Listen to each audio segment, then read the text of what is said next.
Alright, guys, welcome back. We are reading James Patterson's Hawk, and we are on chapter 8. Victory! We have victory! McCallum shouted at us from the at least 4 screens. Yay, Moke said sarcastically. Stay still, I said, holding the clippers away until he quit moving. It was family haircut night. We all kept it pretty short. Why? Because we were on the edge of fashion? No. Because of lice. We lived next door to a prison. And the less hair you have, the better. My citizens, McCallum said, today we have achieved a goal I've been working towards for 2 years. In a brilliant sting operation devised by myself, our own CD police officers have apprehended the worst of the worst. Oh, he was squawking about this earlier, Cleet said. Sometimes he talked out loud, but not aimed at anyone, you know? Not looking at anyone. We didn't know how to respond sometimes. They caught some huge criminal. I looked up. One of the 6?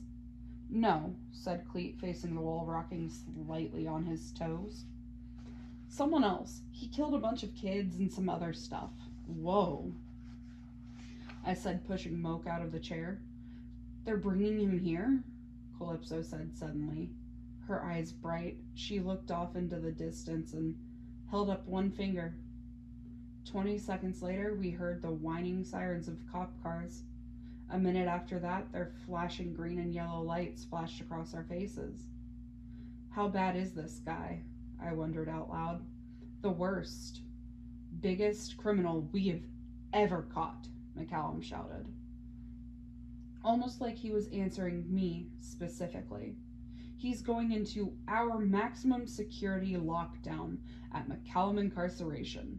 We do prison right. Huh, I said, mystified. And he's not one of the 6? Amazing. They're in the courtyard, Moke said, and we all ran to the big windows overlooking what passed as our play yard. A green police van, sirens and lights still going, stopped and 2 cops got out.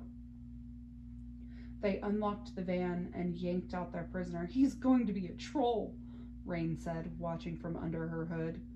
Guy like that, he just sounds nasty. Suddenly I gasped. Ridley!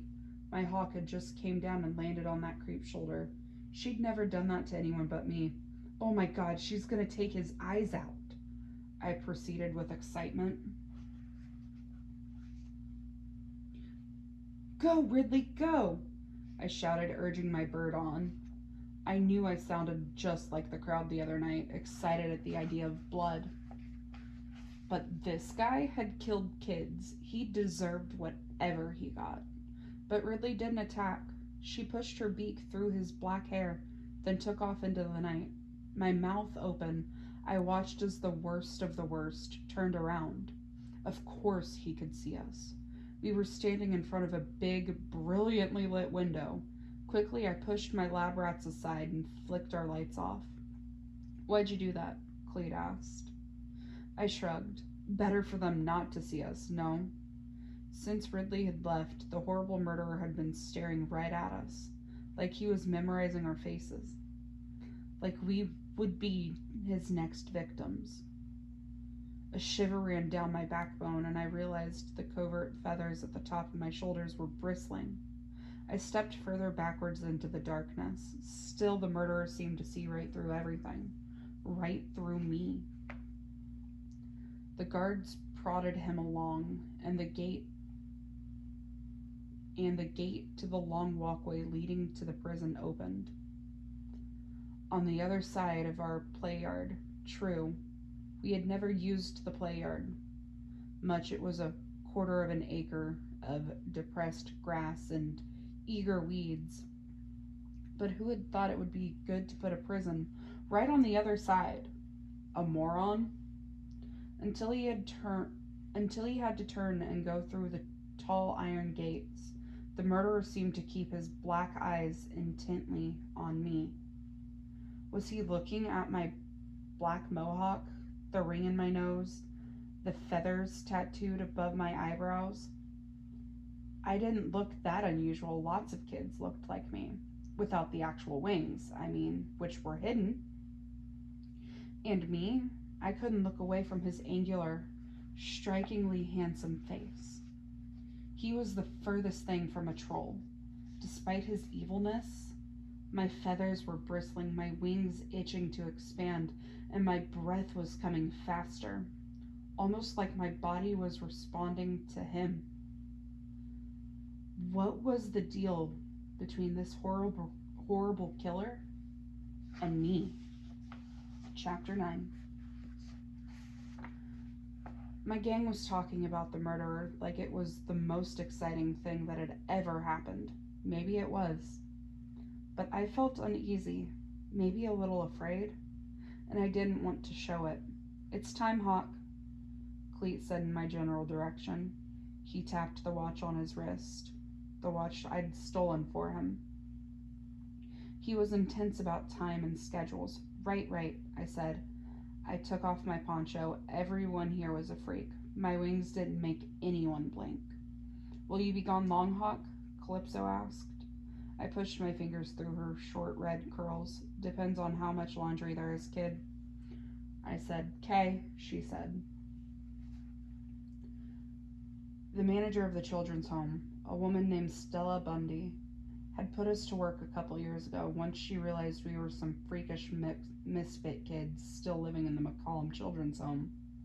She couldn't turn us out onto the streets because then McCollum couldn't claim a charity children's home as one of his good deeds. But I bet she thought about it. Instead, they came up with the next best thing: free child labor during the day. Cleet fixed the office computers and phones and stuff. Moke did like plumbing and electricity. I could never be found for some reason. During the night, Moke sometimes helped out in the gym when the prisoners were allowed to use the equipment. I wondered if the prison manager would let the new murderer use the gym. Anyway, at night, Cleet and I did laundry in the huge industrial machines.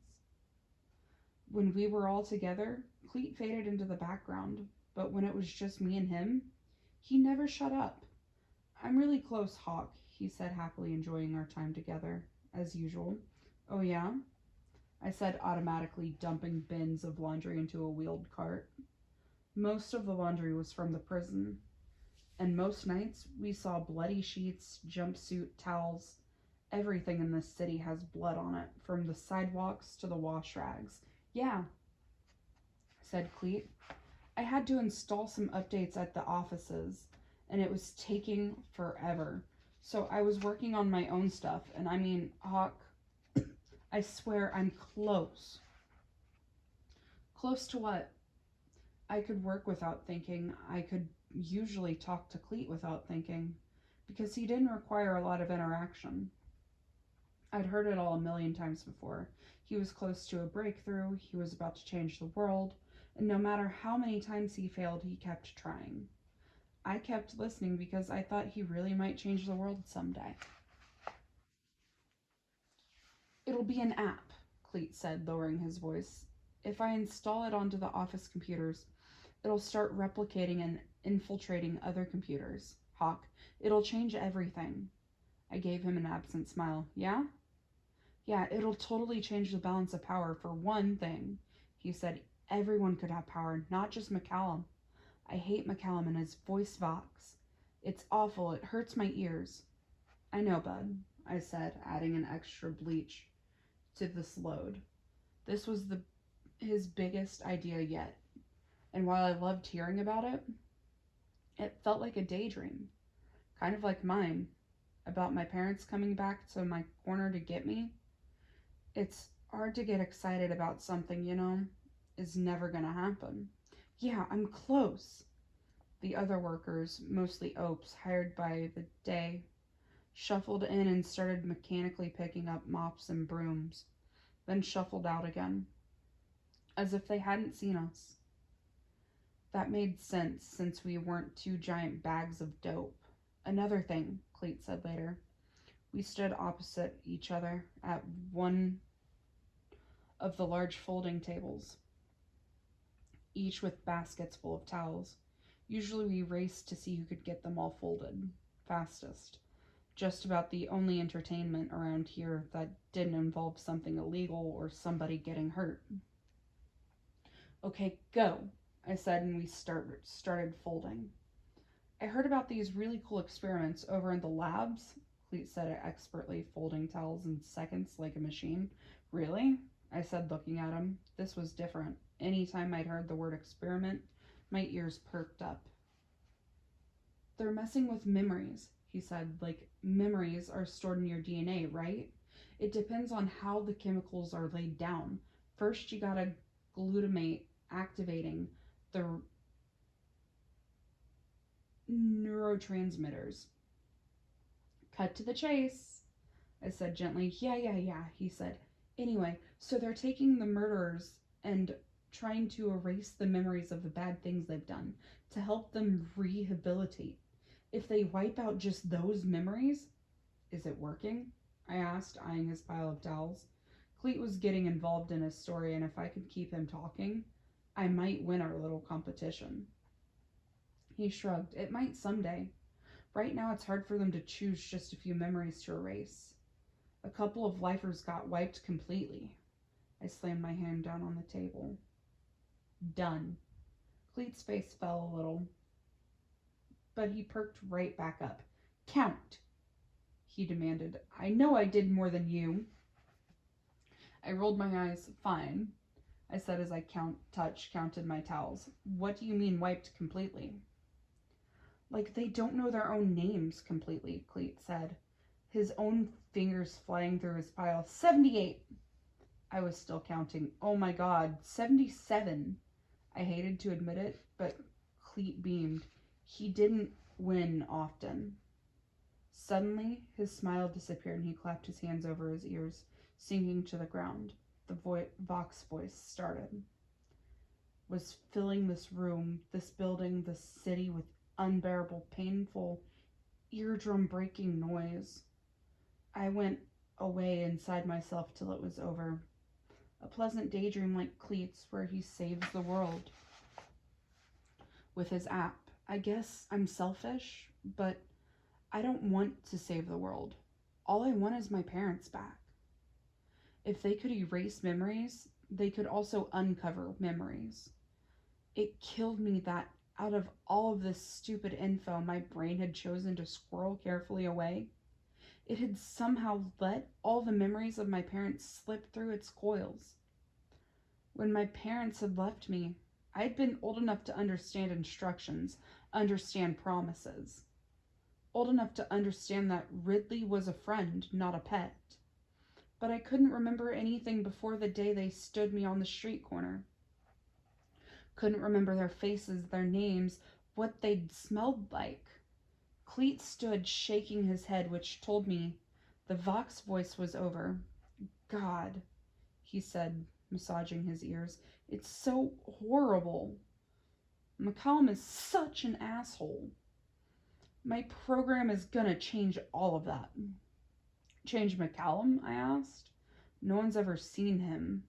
For all we know, he's a hand puppet. There's no way to get close to him either. We pushed through the doors and started heading back to the children's home. This was the creepiest part. This long, poorly lit hallway back home. It was late now. I was beat, and it's hard to stay alert. This hallway ran along the back of the prisoner cells. Every once in a while, one of them would tap on the high, narrow windows and startle the crap out of me.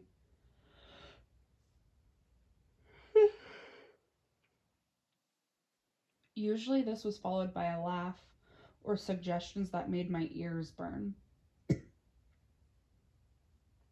Suddenly I heard the whoosh of wings. I spun around, but Ridley wasn't inside. Wasn't in this hall. I walked faster. The way I could get closer to McCallum is through computer lines, Cleet said sternly. But I was hardly listening. What if? What if they'd already experimented with erasing memories? What if they'd experimented on me? Chapter 10. We all slept jumbled together in what had once been a large closet. Over the years, I'd collected sleeping bags, blankets, tablecloths, pillows, you name it. If it was relatively soft, it was in this closet. And we slept in and around and on it. Our body heat pulling together to keep us warm, breathing, mixing as we slept in a pile of, like, a litter of puppies. Our common room, where we did everything else, was basically a big, depressing space with a couple of tables, a bunch of chairs, and some broken furniture that the orderlies had stashed here. The walls had once been white, probably, but now were tinged with yellow and almost gray with years of dirt and dust. There were splashes of dark brown that might have once been red, but I tried not to think about that. That night, my dreams were horrible. I was fighting my way through the clouds over the city of the dead, voices filling my ears, unseen hands grabbing at me, snatching feathers from my wings. I bolted upright, damp with sweat, still twitching from my nightmares. A thin, pale strip of light at the bottom of the door showed me the sun was up. So I extracted myself from the various lab rats, easing my arm out of Calypso and untangling my legs from cleats, and tiptoed out. In the common room, the sun looked like it was leaking through the dirty windows. I remembered last night, standing there, watching the new prisoner, the worst of the worst, feeling like he had been trying to pry into my brain. That had been super creepy. I hoped they were keeping him locked up tight. It was when we were scavenging leftovers for breakfast that Calypso suddenly looked at me, her eyes round. Soldiers, she said. Soldiers meant one thing. They were coming to get us. Okay, scatter, guys, I ordered, and just like little rats, they did. Moke pulled a bookcase away from the wall to reveal a hole we'd chipped out of those cinder blocks. He shooed Calypso and Rain through it and pushed the bookcase back. That small space was now full. So he climbed in on the table, jumped, and pushed one of the big ceiling tiles out of place. Another jump, he was through and setting the tile back down. The sound of marching feet was loud now, and I watched as Cleet went back in our nest, pulled some bedding aside, and opened a trap door in the floor. He crawled through and closed it, pulling on a thread so the bedding would cover it again. 2 seconds later, one of our doors opened with a clang, hitting the wall behind it. 4 soldiers stood there, hands clutching automatic rifles. Hey, I said calmly, and popped the rest of my peanut butter cracker in my mouth. I didn't know there was a parade today. A man wearing the black lab coat of the doctor stepped around the soldiers. Where is everyone? He asked. I shrugged. Don't just stand there, he snapped at the soldiers. I know there's some kids left around here. Search the place. I stood and casually started drifting towards the doors to outside.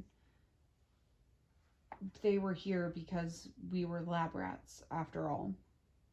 Some experiments were better done on kids instead of prisoners or some poor ope. Sometimes they needed a healthy body in order to get the results they wanted. The McCollum's Children's Home used to have more than 5 of us in it. Years ago, there had been maybe 25 or 30. In 2s and 3s, kids had been taken away by one doctor or another. Usually they didn't come back. The few who did come back were in bad shape and didn't last long, which is why we had to come up with a bunch of escape routes. The 3 kids were using the kids were using this time weren't the only ones. The soldiers clumped around, and I tried not to laugh as they looked under the tables and shelves behind broken furniture like maybe we thought it was a game of hide and seek. We knew better. It might be a game, but if you were found, you died. One soldier, a mean looking woman with scars on her face, went into her sleeping closet and kicked at the piles of stuff, stabbing the end of her rifle down into the pillows and sleeping bags, like maybe they were hiding by lying really flat in the one place that made sense. Where are they? The doctor asked me angrily. Who? I said, rocking back on my heels. Any second I was going to have to bolt. There was no way the doctor was getting between me and the door. The doctor nodded to the soldiers. Take this one then. Search outside. That was my cue. I spun and bolted through the heavy glass door, hearing pounding boots behind me. Get her! The doctor howled as I raced for the one tree in the yard. A decrepit wreck that was going to fall over any day now. I leaped onto its brittle branches and climbed till I could spring on the top of the 12-foot concrete wall. This one place where I'd cut the razor wire, bullets sprayed out around me, taking out stone chips as I dropped lightly down outside. Open the gate, you idiots! The doctor shouted, and almost instantly I heard the rusty scraping whine of the metal gate being pulled to one side. I was halfway down the block by then, but could still hear the soldiers running after me. A quick left, and then the old broken sewer grate was right there. I slid sideways, feet first, fitting neatly through the narrow opening, then braced myself for what I knew was a 10-foot drop. Silently I chuckled as the boots above showed in confusion. I didn't wait around, but headed quickly down the dark tunnel, a tunnel I knew well as my own black eyes. Chapter 11. There were hundreds, maybe thousands of kilometers of sewer tunnels beneath the city of the dead. I'd been down every one. Despite all the crazy people on the surface, I was the only bird kid I'd ever seen, so I'd made sure that no one but the lab rats saw me fly. It had been a lot easier to map the tunnels when I was smaller. Now I was 15, almost 2 meters tall, and my wingspan was just about 4 meters wide. Only the biggest main tunnels were wide enough for me to still fly through. But running was almost as easy as flying, and I could still cover a lot of ground fast, even if my shoes did get all kinds of stuff on them that I'd rather not think about. In less than 15 minutes, I was beneath my corner when I realized that I had instinctively come here. I punched the walls, my knuckles coming back smeared with mold and dirt. I had been coming here so long my feet took me, whether I wanted to or not. Whether I was above ground or below, muscle memory so ingrained, I didn't have a choice. I had promised myself I would never come back, yet here I was. But I had promised them too. Anyway, more important stuff to worry about. There were a lot of abandoned buildings in this wheezing, dying downtown of the city of the dead. I liked to explore them, steal what I could, sell it on the street to buy food for the kids. There were also huge trash heaps to go through, people to spy on. My days were just packed. But then it would come time for me to be on my corner again, giving the ghosts of the past their half hour. So stupid. Ask yourself, what have I done to make my community better? McCallum was booming on the vid screen when I surfaced in the city of the dead. You are given everything you need for success. But what are you doing to earn your success? As usual, his voice was much too loud, inescapable.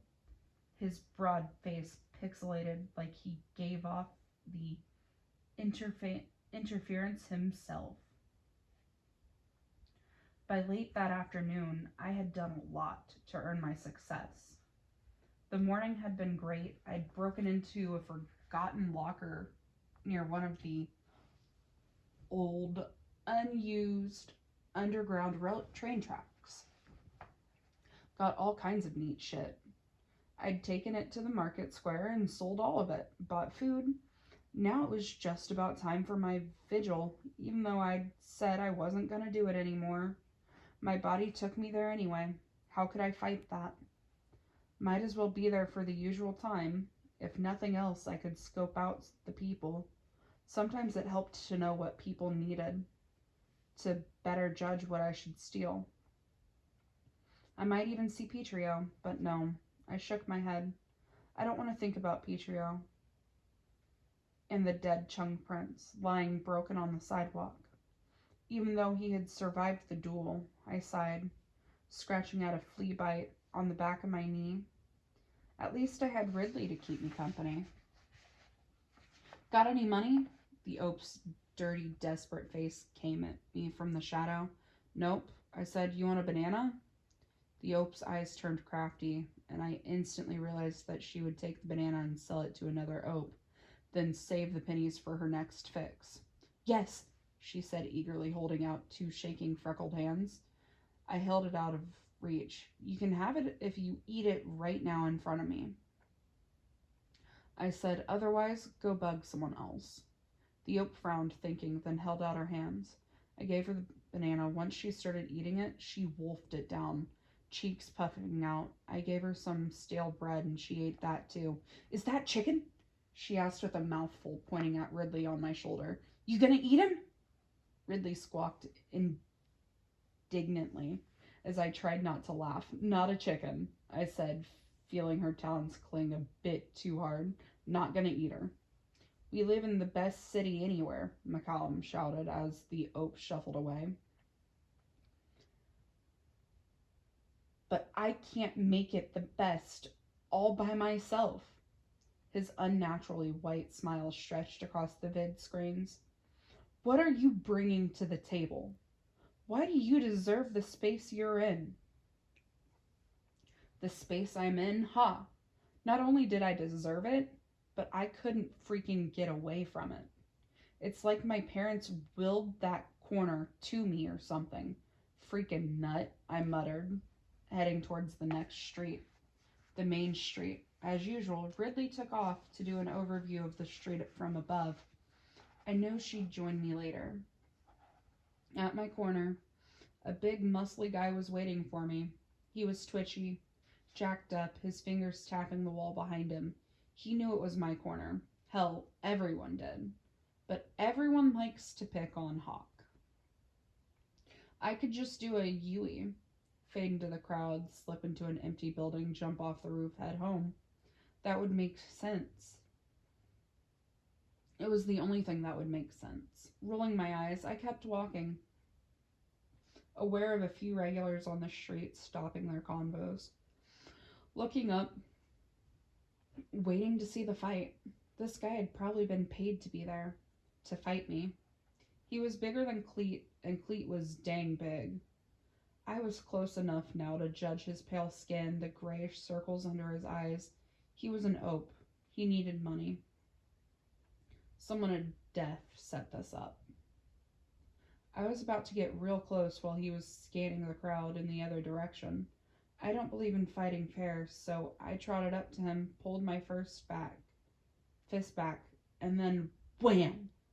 Punched him in the side of his head. He staggered, almost losing his balance. I stayed close and snap-kicked to the side of one of his knees,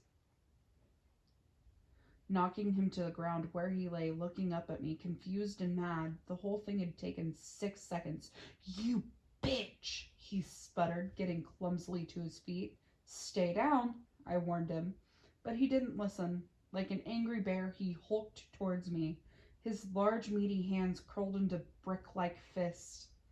I'm tall, but super thin and really fast. It was easy for me to duck his wide swing, but he couldn't stop, and he punched through the air right into the concrete wall. I heard his grunt of pain. Jumping high, I wheeled around and kicked his head, knocking him into the wall, too. He sank down again, blinking. "I'm not afraid of you," he snarled, rubbing his temple. "I don't know why not," I said. "I just kicked your ass." He started to get to his feet, and I backed up in case he was swung again. "I just don't want to hurt Petrio's girlfriend," he said tauntingly. I frowned. "I'm not anyone's girlfriend." Just for that, he got up and got a left uppercut punch that snapped his jaw shut and made the back of his head hit the wall. Again. Then I socked him in his gut. He hadn't had time to tighten his abs, so his breath left him in a painful whoosh. This time, he staggered around the corner, leaving my spot free at last. The spot I didn't even really want, but kept coming back to like a trained dog. And my day went downhill from there. We could do one more chapter. Chapter 12. Every time I took my place on my corner, a new wave of embarrassment and rage washed over me. Fury at my parents for abandoning me, of course, but an even hotter anger at myself for being stupid and gullible every day for 10 years.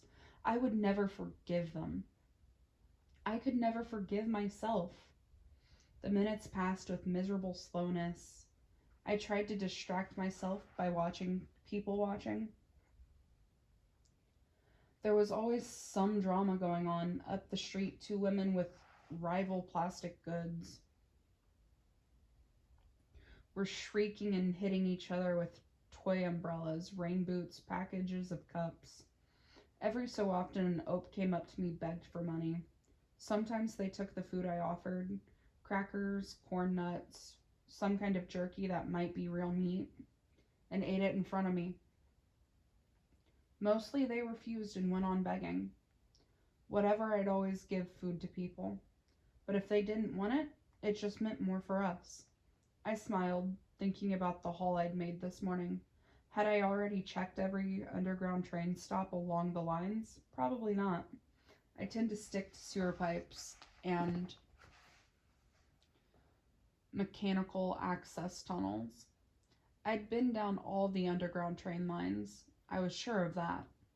But I hadn't fully explored them. They hadn't been used in so long that some of them were collapsing. Once I'd been in one trying to check out its abandoned stops when I heard rumbling. I looked up to see a heavy chunk of plaster ceiling drop down on an ope, knocking him across the third rail. Amazingly, the third rail was still alive, and the tunnel had filled with the ope's agonizing screams and the gross smell of burning flesh.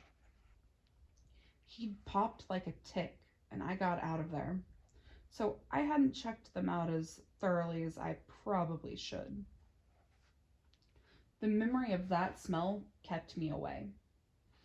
I was mulling this over when I became aware that people in the street looked agitated, ducking back into their street stalls, disappearing down the side streets, jumping inside and slamming their doors shut. Straightening up, I scanned the street, listening to the cries, the harsh whispers of a warning. As soon I saw why. A bunch of Chung thugs were ransacking the street, knocking over stalls, tables, breaking glasses at a tea pub. If anyone was in their way, these thugs knocked them down. Feeling grown-ups with one punch. Kicking kids to the side. They left behind them a street of destruction and a lot of bruised and bleeding people. The ones that weren't quick enough to get out of the way or hadn't paid enough attention to the changing mood on the street.